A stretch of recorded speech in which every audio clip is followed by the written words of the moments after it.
France said no to the EU-Mercosur trade deal, and yet Brussels is moving forward with it anyhow. French farmers are protesting, the French government is protesting, and yet when strategic priorities are set in Brussels, national resistance rarely stops them. Hello, I'm Michael, and this channel looks at power, geopolitics, and decline from a Southern realist perspective. The Mercosur trade deal would be one of the largest in EU history. It would eliminate 90% of tariffs on trade between Europe and the South American nations of Argentina, Brazil, Uruguay, and Paraguay.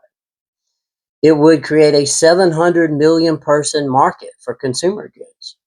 And the nations of Germany, Italy, Argentina, and Brazil are expected to benefit the most from this trade deal. And that's where it gets a little tricky, because not every nation is going to benefit equally from this deal. In the EU, there was a 21-5 vote on this matter. France voted against it, Ireland voted against it, Austria, Hungary, and Poland also voted against it. And yet the EU Commission President Ursula von der Leyen is already starting to implement it, even though it has not been ratified by the EU Parliament, and it hasn't been ratified by all the individual EU member states. There are lawsuits ongoing about this trade deal, and yet Ursula von der Leyen is implementing it now to establish facts on the ground that would be difficult to reverse in the future.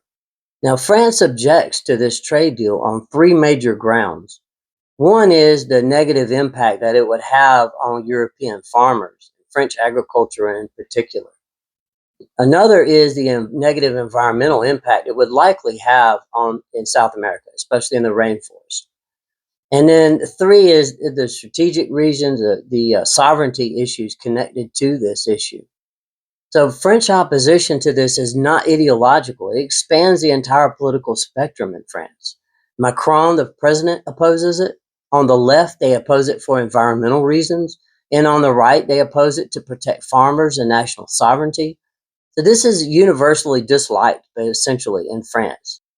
And what makes the situation so interesting is that France is united in opposition to this deal, and yet the policy is going forward anyhow. So this is a matter of power. Who has the power? Who is using the power? It's definitely not France. And this is not really just about trade.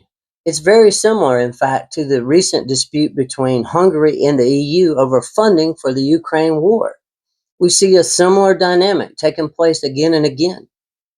These conflicts point to a deeper tension inside the EU.